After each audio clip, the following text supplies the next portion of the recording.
Salut YouTube, ça fait super longtemps que j'ai pas fait de vidéo en français. Alors, il y a une personne de mon audience qui m'a demandé de faire une vidéo en français. D'abord, pourquoi est-ce que je ne publie pas beaucoup des vidéos en français? Parce que ma chaîne en général est, euh, est une chaîne internationale par définition. Euh, on essaye de promouvoir le multilinguisme. Mais bon, le français, c'est pas la langue de base de ma chaîne, c'est pour ça que je publie pas beaucoup en français. Si vous aimez les vidéos en français, bien entendu, je peux en faire quelques-unes, euh, que ce soit pour la pratique ou que ce soit pour l'écoute, la compréhension, à l'audition, tout est possible. Voilà, ce que je voudrais aborder comme sujet aujourd'hui, c'est, on va dire, les trois choses qui me manquent le plus pendant ce confinement. Tout d'abord, c'est le contact social, parce qu'on n'a pas l'habitude de garder nos distances. On le fait malgré tout pour se protéger et pour protéger les autres, ce qui est tout à fait normal. On adopte des comportements très étranges, on a des réflexes, on met des gants partout, on commence à désinfecter tout, on met des masques. C'est pas quelque chose qu'on fait d'habitude en Europe. Euh, Vous savez, en Asie, si vous allez à Hong Kong il y a 20 ans, ou si vous allez à Taïwan, en Chine, en Corée, ben, c'est super normal de porter un masque plutôt contre la pollution que contre une épidémie ou une sorte de maladie. Sachez qu'au Japon, quand quelqu'un est malade, il porte un masque parce qu'il pense aux autres, il ne veut pas refiler son rhume à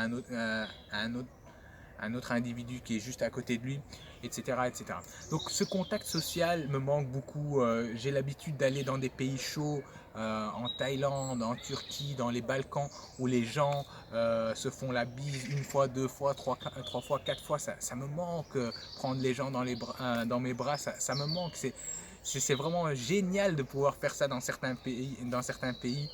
Euh, et la deuxième chose qui me manque, bien entendu, c'est de voyager et de pratiquer les langues, euh, pas virtuellement, mais vraiment face à face, quoi, parce que je fais ça à longueur de journée quand je suis à l'étranger. Mais bon, confinement oblige, on reste sagement dans sa commune, et donc on n'a pas l'occasion de beaucoup voyager, à part pour les déplacements essentiels.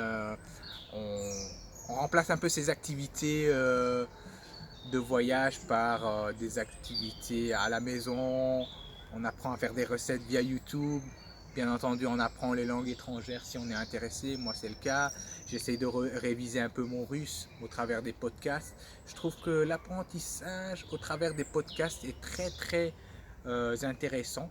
Après un certain moment, quand on a les bases et qu'on atteint un niveau intermédiaire, et qu'on souhaite réviser la grammaire au travers du contenu, la compréhension à l'audition, c'est excellent. J'écoute des podcasts intermédiaires. Je souhaite remercier Artyom de Russian Progress pour toutes ces vidéos, tous les podcasts qu'il fait. Il parle de moi dans certains podcasts, c'est génial. La fois où on s'est croisé vraiment par hasard à Ljubljana, j'avais aucune idée qu'il y avait la Polyglot Conference là-bas. Et lui, il y était pour la conférence. Moi, j'étais juste pour voyager dans les montagnes. Donc, on s'est croisé par hasard comme ça dans la rue. Lui, il vient de Novosibirsk, c'est presque aux confins à la lisière avec le Kazakhstan, on va dire. Et moi, je suis bruxellois, donc de Bruxelles. Donc, et on se croise à Ljubljana, quoi. C'est incroyable. Pas de rendez-vous, le même jour, la même soirée, au même moment. On se croise, il me reconnaît, il est là, waouh, comment c'est possible? Eh ben, le monde est petit. Et ça se dit en russe, Mir Tiesen. C'est grâce à son podcast que j'ai appris ça. J'apprends plein de choses. Je vous conseillerais également euh, un autre podcast en russe qui s'appelle Russian Verbs from Russia. Une autre chaîne intéressante, Learn Russian with Max.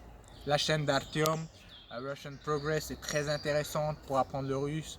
Vous pouvez le soutenir via la plateforme Patreon. Je connais pas trop, j'ai jamais utilisé ça, mais allez-y, ça peut être super pour les gens qui apprennent le russe.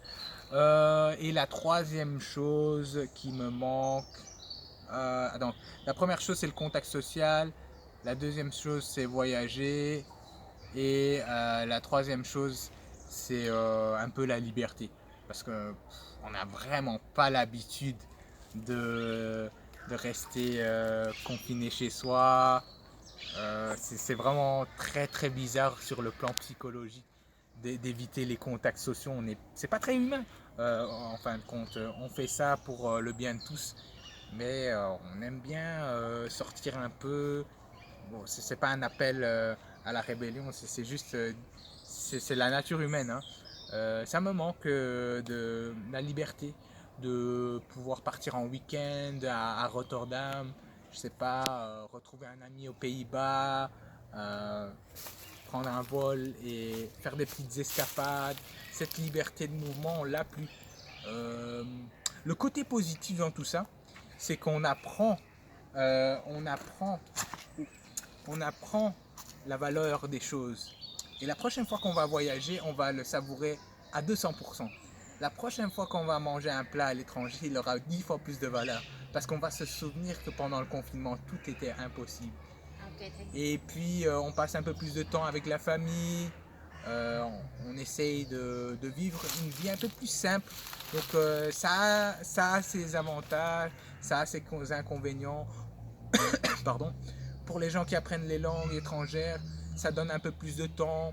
On télétravaille, donc on est moins dans les transports en général. Donc ça nous permet de libérer 1 à 2 heures en plus pour faire des choses, apprendre de nouvelles choses, méditer sur la vie. Donc il faut le voir un peu sous cet angle-là.